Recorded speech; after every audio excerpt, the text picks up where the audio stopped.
নির্মল astro থেকে আপনাদের সকলকে জানাচ্ছি স্বাগত। আজকে আমি আলোচনা করব 2025-এ মৃগশিরা নক্ষত্র কেমন যাবে। না, এই নক্ষত্রের রাশিদের আপনাদের অংশীদারির ব্যবসা যদি থাকে তাহলে কিন্তু আপনাদের অনেকটা সমস্যায় ফেলতে পারে। আপনাদের সন্দেহবাতিক যে প্রবণতা আছে সেটাকে কিন্তু আপনারা দূর করবেন, না হলে কিন্তু এই পেশাদারি ব্যবসার ক্ষেত্রে কিন্তু আপনাদের অনেকটা সমস্যা হবে। লক্ষ্যে স্থির না থাকলে কিন্তু আপনাদের সমস্যা বৃদ্ধি পাবে এবং 32 বছর বয়সীদের এই নক্ষত্রের জাতকাদের কিন্তু জাতিকাদের কিন্তু আয় বৃদ্ধি পাবে, ব্যবসায় সাফল্য আসবে। তবে আত্মীয় স্বজন, ভাই বোন ইত্যাদি ক্ষেত্রে কিন্তু আপনাদের বিরুদ্ধাচরণ করতে পারে, অর্থাৎ বিরোধে যেতে পারে। স্বাস্থ্যহানি হতে পারে। গৃহ, জমিজমা ইত্যাদি সংক্রান্ত ব্যাপারে যে লেনদেন আছে সেই বিষয়ে কিন্তু আপনাদের সতর্ক দৃষ্টি রাখতে হবে, না হলে কিন্তু সমস্যায় পড়তে পারে। অকারণে অর্থ ব্যয়ের ইঙ্গিত দেখা যাচ্ছে। আকস্মিক হঠাৎ অর্থ লাভের যোগও দেখা যাচ্ছে।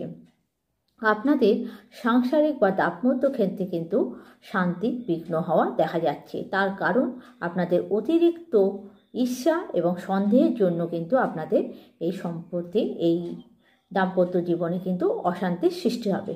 বন্ধু বান্ধবরা আপনাদের দাম্পত্য জীবনে কিন্তু অশান্তির মূল কারণও হতে পারে। এছাড়া আপনাদের ভ্রমণ সুখকর হতে পারে।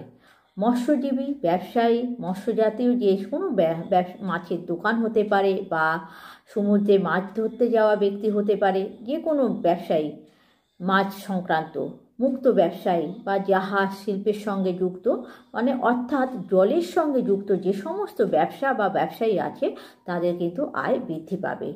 পুলিশ এবং সৈন্যবাহিনীর সঙ্গে যারা যুক্ত রাষ্ট্রীয় সম্মান লাভ তাদের হতে পারে। রাজনৈতিক ব্যক্তিদের কিন্তু পদোন্নতি হতে পারে, অর্থাৎ পদমর্যাদা বৃদ্ধি পাবে। 29 বছর বয়সী জাতকের বৈবাহিক যোগাযোগ ঘটবে।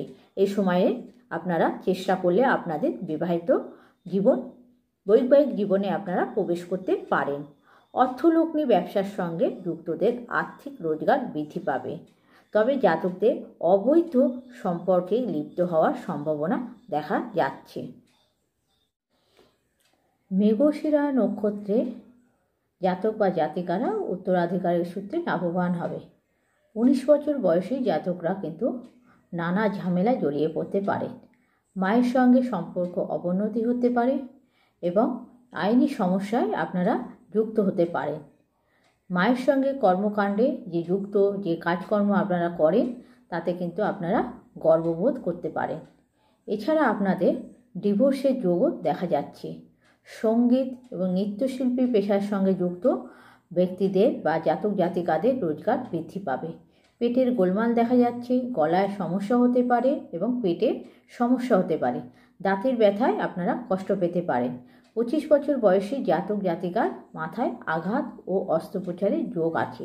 72 বছরের ঊর্ধ্বে যে সমস্ত জাতক বা জাতিকা রয়েছে এই নক্ষত্রে তাদের কিন্তু প্যারালাইজ হওয়ার যোগ দেখা যাচ্ছে। এবার আমি আলোচনা করব আদ্রা নক্ষত্র। এই নক্ষত্রে 2025 সালটি কেমন যাবে।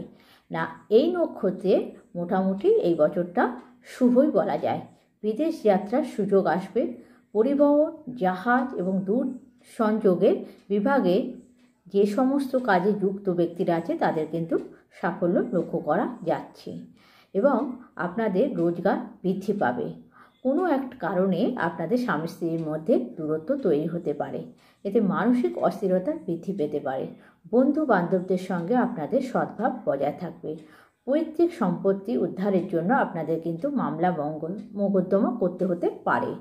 আপনাদের প্রেমজ বিয়ে হওয়ার সম্ভাবনা দেখা যাচ্ছে।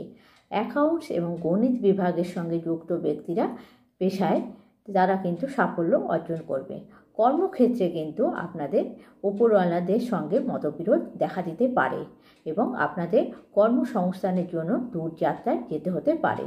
সন্তান সুখ লাভ করবেন আপনারা। অধ্যাপনার সঙ্গে যুক্ত যে সমস্ত পেশা রয়েছে সেখানে কিন্তু আপনারা প্রতিপত্তি মানসম্মান বৃদ্ধি পাবে। চিকিৎসা এবং ঔষধ ব্যবসায়ীদের ক্ষেত্রে কিন্তু এই বছরটা কিন্তু শুভ। কেমিক্যাল ইঞ্জিনিয়ারের ছাত্রদের পক্ষেও কিন্তু এই বছরটা শুভ, তবে তারা কিন্তু মৃগশিরা নক্ষত্রের জাতক জাতিকা হতে হবে। নারীর সঙ্গে আর্থিক ক্ষতির যোগও দেখা যাচ্ছে। দুরারোগ্য রোগে কিন্তু আপনাদের কষ্টভোগের আশঙ্কা দেখা যাচ্ছে। এছাড়াও আপনাদের কি হতে পারে না, আপনাদের চরিত্রে কালিমাদিত্য হতে পারে, মানে আপনাদের চরিত্রে বদনাম হতে পারে। 20 বছর বয়সী জাতকদের কিন্তু ব্যবসায় শুভ ইঙ্গিত লক্ষ্য করা যাচ্ছে। প্রেমে অশুভ লক্ষ্য করা যাচ্ছে এবং প্রেমের ক্ষেত্রে আপনারা আশাহত হতে পারেন। ব্যাংক কর্মীদের ক্ষেত্রে কিন্তু পদোন্নতি দেখা যাচ্ছে। 24 বছর বয়সী জাতিকাদের বিবাহের যোগ দেখা যাচ্ছে। চর্ম এবং ধাতু ব্যবসায়ীদের যে ব্যবসা আছে তারা কিন্তু ব্যবসা বৃদ্ধি করতে পারবে। জাতকের আয় ব্যয় স্থিরতা থাকবে এবং ব্যয়ের সম্ভাবনা কিন্তু একটু বেশি হলে হবে, তবে সঞ্চয় কিন্তু কম হবে না। কাঠ ব্যবসায়ী, ফার্নিচার, অন্যান্য যে দোকানদারির ব্যবসা যে আছে তার ক্ষেত্রে কিন্তু আপনাদের আয় বৃদ্ধির যোগ দেখা যাচ্ছে। প্রতিরক্ষা বিভাগের সঙ্গে যারা যুক্ত আছেন তাদের কিন্তু সামাজিক দুর্নামে ভয় দেখা যাচ্ছে। যকৃৎ ও ফুসফুসের সমস্যা দেখা দিতে পারে। চোখ ও গলায় রোগের ভোগান্তিও লক্ষ্য করা যাচ্ছে। তাই আপনারা শারীরিক বিষয় নিয়ে কিন্তু একটু সচেতন থাকবেন।